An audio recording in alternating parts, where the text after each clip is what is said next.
Welcome back.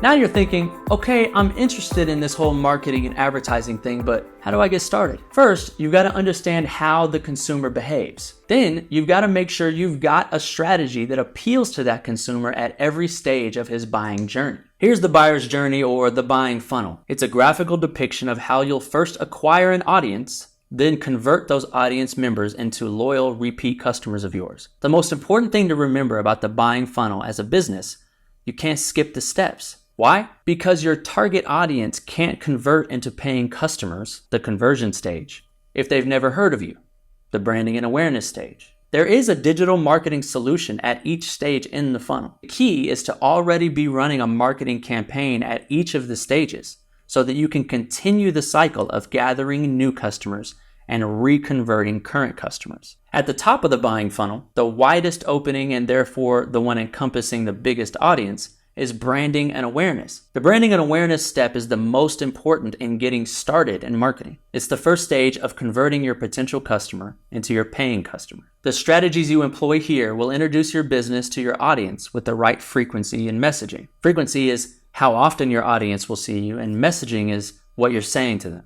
Messaging can be anything really, from a branding image telling everyone, hey, I'm local, veteran owned, etc., to a specific retail message, say for advertising 50% off for Labor Day. Whatever the specifics of your message, the importance of capturing your audience begins with making them aware of your brand. The best solutions to use here are pre-roll video, streaming TV, YouTube, targeted display ads. Don't worry, we'll get to what all those mean in later chapters in this course. The next step in the journey is interest and research. This is a stage at which consumers begin to shop around. They'll Google their interests, they'll look for someone to solve their problem, research all the competitive entities in that field, etc. The best way to capitalize on this stage is to use strategies like search engine marketing and targeted email. Next for the consumer is consideration. They've done their research on the field and its players. Now they're comparing you to one another. They still aren't ready to make a commitment one way or another, but if you've placed some strategies effectively at the first two stages, you should be at least in the running for consideration at this point. See what I mean when I said you can't skip steps?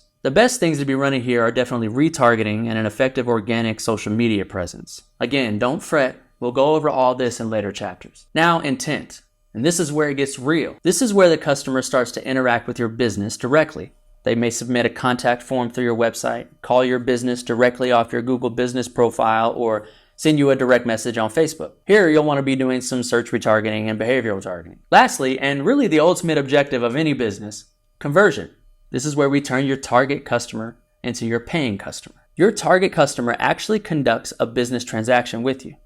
From here, we start focusing on more intimate marketing strategies. For example, ask your customer to leave you a review on Google and Facebook after he leaves the store or makes an online purchase. You'll have to collect emails for that to work. Or before they leave your store, you hand them a postcard flyer you had made to advertise your next sales event, complete with a QR code they can scan to follow you on social media and subscribe to your company blog. Whatever you do here, do something to get your customer connected to you so that you can reach him organically through your social platforms, website, other marketing efforts, etc. Now, what does organically mean? Don't worry, we'll get there too. Now, that's how you get to the bottom of the funnel. Retention, turning customers into repeat, lifelong business for you. Retention is the beautiful part. It's the holy grail of business. Repeat customers. This is where your organic social media presence really starts to make money for you. After all, if they aren't following your pages, they can't see your posts. So get them to follow you after a great customer service experience. Yes, that's also marketing. Now that you have a better understanding of how marketing works in general,